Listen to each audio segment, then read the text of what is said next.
नमस्कार, मैं advocate Chandan Rajput, lawyer in Ahmedabad. आज का हमारा टॉपिक है court marriage registration. Court marriage के लिए किन किन डॉक्यूमेंट की आवश्यकता रहती है, कोर्ट मैरिज की प्रक्रिया क्या रहती है, अकॉर्डिंग टू मैरिज एक्ट में मैरिज कैसे किया जा सकता है और मैरिज रजिस्ट्रेशन कैसे कर सकते हैं, इस वीडियो के माध्यम से हम चर्चा करेंगे।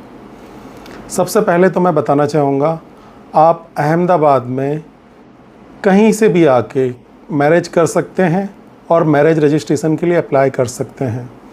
अहमदाबाद में कोर्ट मैरिज करना, मैरिज रजिस्ट्रेशन करवाना काफ़ी आसान प्रक्रिया है। केवल दोनों व्यक्ति मान लो किसी अन्य स्टेट से हैं या गुजरात के किसी अन्य डिस्ट्रिक्ट से बिलोंग कर रहे हैं और वो अहमदाबाद में आके मैरिज करना चाहते हैं तो वो मैरिज कर सकते हैं और मैरिज रजिस्ट्रेशन भी करवा सकते हैं। लेकिन शर्त ये रहेगी कि दोनों ही व्यक्ति एक ही धर्म के होने चाहिए और दोनों व्यक्तियों के पास कम से कम 2 डॉक्यूमेंट अवेलेबल होने चाहिए। एक बर्थ प्रूफ होना चाहिए और एक आईडी प्रूफ होना चाहिए। मान लो दोनों व्यक्ति हैं, दोनों व्यक्तियों के पास अगर कोई प्रूफ नहीं है, एज प्रूफ नहीं है या बर्थ प्रूफ नहीं है, तो ऐसे व्यक्तियों का मैरिज होना असंभव रहेगा या मैरिज रजिस्ट्रेशन करवाना असंभव रहेगा।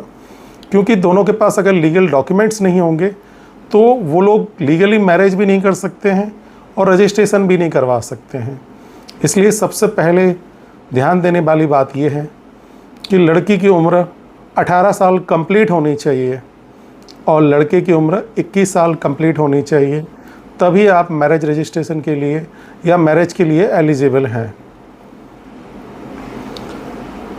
मान लो दोनों व्यक्ति हैं, एक व्यक्ति अहमदाबाद से बिलोंग करता है और एक व्यक्ति किसी और अन्य डिस्ट्रिक्ट राज्य से बिलोंग करता है, फिर भी आप अहमदाबाद में कोर्ट मैरिज कर सकते हैं। मैरिज मान लो दोनों व्यक्ति हिंदू हैं तो दोनों व्यक्तियों का हिंदू रीति रिवाज के हिसाब से या हिंदू ट्रेडिशनल के हिसाब से according to the Hindu marriage act के तहत मैरिज कर सकते हैं और मैरिज रजिस्ट्रेशन के लिए अप्लाई कर सकते हैं।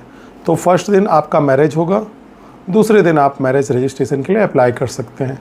अब बात कर लेते हैं आईडी प्रूफ में क्या क्या डॉक्यूमेंट वैलिड रहेंगे।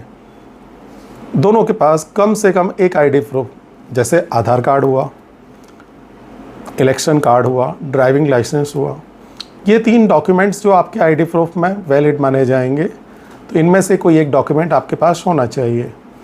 और बर्थ प्रूफ के लिए दोनों ही व्यक्तियों के पास बर्थ प्रूफ होना चाहिए। जैसे मान लो बर्थ सर्टिफिकेट है, बर्थ सर्टिफिकेट में नाम, डेट ऑफ बर्थ, ये सारी चीज़ें मेंशन होती हैं, इसलिए बर्थ प्रूफ के लिए बर्थ सर्टिफिकेट वैलिड माना जाता है। मान लो बर्थ सर्टिफिकेट आपके पास नहीं है तो आप स्कूल लिविंग सर्टिफिकेट भी दे सकते हैं, ट्रांसफ़र सर्टिफिकेट भी दे सकते हैं, जो स्कूल के रिकॉर्ड में होना चाहिए, तो आपका ये बर्थ प्रूफ में कंसीडर किया जा सकता है। अब मैरिज की प्रक्रिया की बात कर लेते हैं।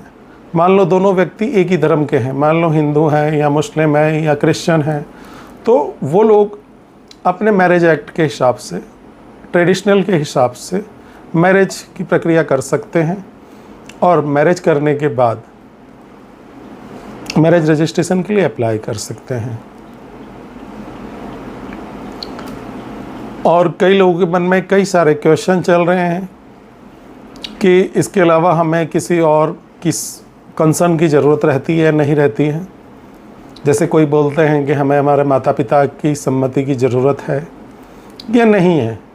तो फ़िलहाल आज की तारीख तक ऐसा कोई कानून नहीं बना है कि जिसमें माता पिता या किसी अन्य व्यक्ति की सहमति की ज़रूरत हो।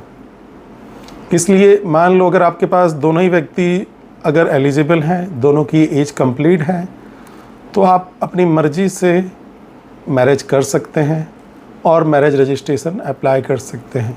मान लो कोई व्यक्ति आपके ख़िलाफ़ है और ये मैरिज नहीं देना चाहता है, या मान लो कोई व्यक्ति आपको थ्रेट कर रहा है कॉल पे, मैसेजेस पे, तो आप पुलिस प्रोटेक्शन के लिए या पुलिस में इन्फॉर्म कर सकते हैं कि इस तरह की घटना है, यह व्यक्ति हमें परेशान कर रहा है, तो पुलिस में आप प्रोटेक्शन की डिमांड कर सकते हैं या पुलिस को इन्फॉर्म कर सकते हैं। मान लो कोई व्यक्ति विधवा है या विधुर है, तो मैरिज करने के लिए उसके पहले पति का या उसकी पत्नी का डेथ सर्टिफिकेट होना ज़रूरी है। दोनों ही व्यक्ति अविवाहित होने चाहिए। मान लो कोई व्यक्ति विवाहित है, फिर से मैरिज करना चाहता है, तो वो मैरिज नहीं कर सकता है। मैरिज करने के लिए जो कंडीशन है, दोनों ही व्यक्ति अविवाहित होने चाहिए। दूसरा, हिंदू मैरिज एक्ट के तहत अथवा अन्य मैरिज एक्ट के तहत प्रोहिबिटेड रिलेशन नहीं होना चाहिए। जैसे हिंदू मैरिज एक्ट है, सेम ब्लड रिलेशन में नहीं होने चाहिए। मुझे इस बात को कहने में कुछ संकोच हो रहा है, लेकिन कानून में है व्यवस्था कि जैसे ब्लड रिलेशन अंकल के साथ या कुछ ऐसे रिलेशन हैं, घरेलू रिलेशन हैं कि जो according to Hindu marriage act के तहत प्रोहिबिटेड हैं, जिसमें एक ही ब्लड ग्रुप के लोग यानी एक ही ब्लड रिलेशन के लोग मैरिज नहीं कर सकते हैं, जो हिंदू मैरिज एक्ट में दिया हुआ है, तो वो मैरिज वैलिड भी नहीं माने जाएंगे और वैसे मैरिज नहीं भी करने चाहिए। लेकिन फिर भी कई लोगों के मन में क्वेश्चन होते हैं कि कौन लोग मैरिज कर सकते हैं, तो सारे ही लोग मैरिज कर सकते हैं। सेम एक ही परिवार के लोग नहीं होने चाहिए, जो हिंदू मैरिज एक्ट के अगेंस्ट में है। आप समझ सकते हो मैं क्या कहना चाहता हूँ, लेकिन ऐसे रिश्तों को मैं खुल के नहीं कह सकता हूँ इस वीडियो के माध्यम से। लेकिन कानून में है कि अगर एक ही ब्लड रिलेशन है आपका और तो हिंदू मैरिज एक्ट के तहत मैरिज नहीं कर सकते हैं। इसके अलावा आपके मन में कोई क्वेश्चन हो तो आप मुझे मेरे नंबर पे कॉल कर सकते हैं।